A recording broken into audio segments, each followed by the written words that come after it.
Hello Mech Warriors. Today we'll be looking at how to navigate the main menu, because there may be a new player to the game and you look at this menu and you just think of an Excel spreadsheet from 2002. That was my first thought, and it took me probably a couple weeks, maybe a month, to actually understand this menu and get used to everything on here, because it is not very well laid out, and like I said, it looks like an Excel spreadsheet. So at the top here we have 7 of our critical buttons. We have our home, which will bring us back to this page, Mech Lab, which will bring us to whatever mech we're looking at and how to configure it. Go to the store. That'll bring us to the store where we can buy mechs, bundles, boosters, consumables, and anything else you may want to. We also have competitive play, the faction play menu, Solaris, and your quick play, which is the one that you'll be using most often, and this is how you'll be getting into your quick play matches. Also on the menu, we have your unit tag, your unit info on the right hand side here. You have your name, your title, your skill rating, which goes from tier 5 at the lowest to tier 1 at the highest. You also have your currently selected battle mech. In your lower right hand corner you have your settings, where you can modify all your sound, visual, audio, keybinds.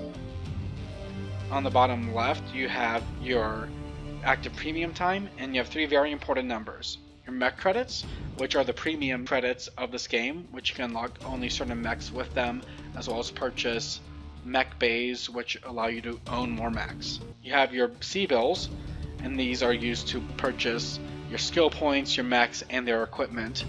And then you have your general experience, which can be used on any mech to unlock skill points for that mech. On the bottom here, we also have special events and conflicts, so this is your news menu. We have your other news menu, which will tell you the most recent changes, so you can select a bunch of different patch notes as well as booster packs and see what's going on. You have your messages, a looking for group panel where you can try to find a group for random play, and then you have your friends.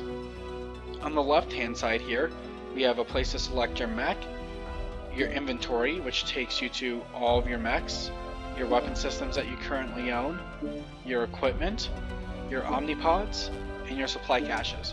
To note, your weapon systems, your equipment, and your omnipods are all the spares that you're not currently using. Everything you see on here is not equipped on a mech. You also have your achievements menu, you have your drop decks, and that is for faction play. You have your conversion of XP. Your convert XP is if you want to use premium credits to change excess XP earned on a mech that you've already maxed out skill points wise and convert it to general XP. I would never recommend doing this. It is a waste of your mech credits. You have the statistics button, which will take you to the Mechwarrior Online website, where you can check your statistics, your challenge progress for the current events. You can also look at the leaderboards for the current season.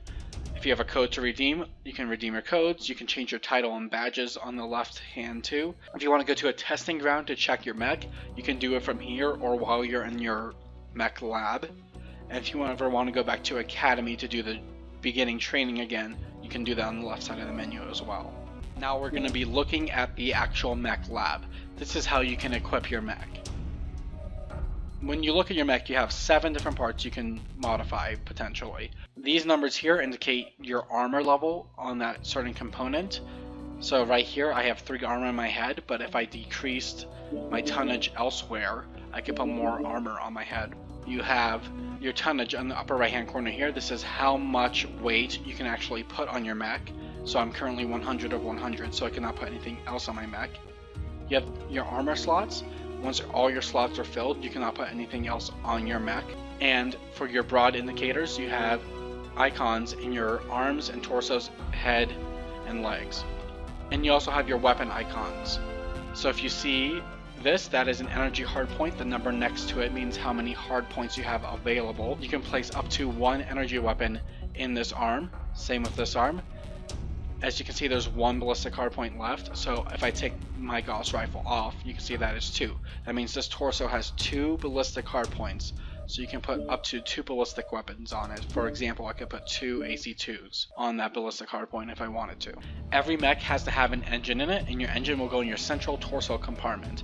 Engines come in 3 different ways. They come in standard, which weigh the most but take the least amount of slots, your lights, which take a middle amount of slots and weight, and then your extra lights, which will be the lightest comparatively to the other two, but they take up the most amount of slots in your mech. I took off my standard engine, and that decreased my weight by a lot, but now you can see I can't even put an extra light engine on there because I don't have enough armor slots to actually use on this mech. Now if we look at a different mech, let's say my Warhammer here, we can see that this is an extra light mech engine, and there's these heat sinks. Heat sinks allow your mech to cool faster. And this is really important on most mechs, because most mechs have weapons that generate heat. Some engines come with heatsink slots that you can put heat sinks into. On the bottom right here, you can see 3 different buttons. You can strip your mech of equipment, consumables, armor, and cockpit items. So if you want to reset it to ground zero, you can get rid of all the equipment and you'll have a fresh mech to mess around with. You can reset your mech to undo all the changes that you've done so far, and you can enter testing grounds, which allow you to test out your mech in a private match against stationary mechs to see how you like your mech's build.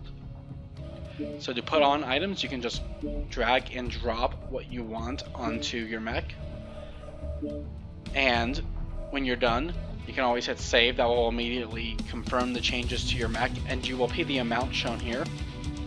You can save your idea and label it whatever you want to, and then when you are done and you want to load this save back up, say if you have multiple versions of the same mech, you can just say, oh, I want to bring back my heavy PPC Warhammer build, and it will load it in for you. You can also export and import your build to different players. On the left here, you also have your upgrades. You have your armor upgrades. This will change your weight but consume more armor slots. So that your standard will weigh them more, but you can have more slots to put your weapons in. Ferrofibros has a trade-in of you use more of your slots, so you have less slots to use on your mech, but your mech actually weighs less.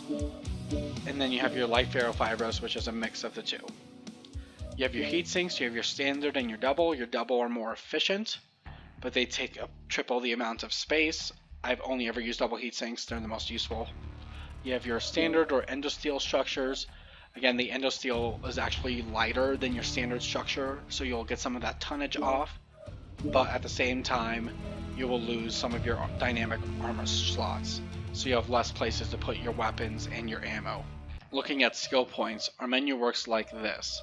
We can add skill points in the top right here, and now give us skill points to convert from your mech experience into skill points.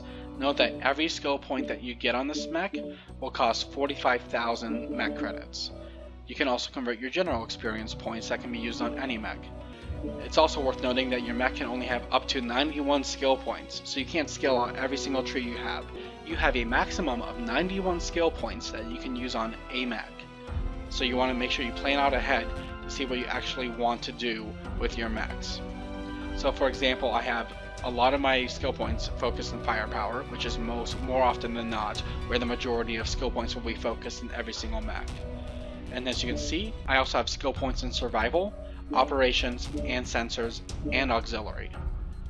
The numbers at the top here mean that you have 45 skill points currently being used in that skill tree. You've unlocked 52 skills in the skill tree, and you have 70 that you can have in total.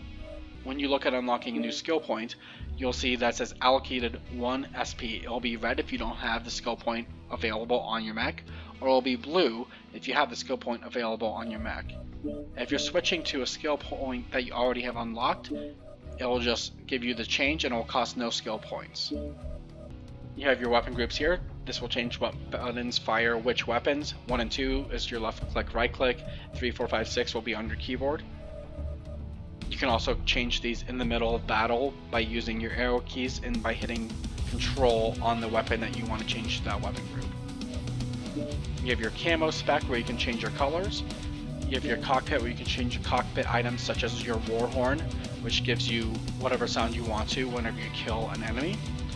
And then you can also manage your drop decks for faction play from here. And that is your main menu for Mechwarrior Online. Faction play in Solaris may be covered in a later video, those are their own beasts to deal with. If you have any questions, please feel free to ask in the comments and I'll try to get to them. And until next time, I'll see you on the battlefield.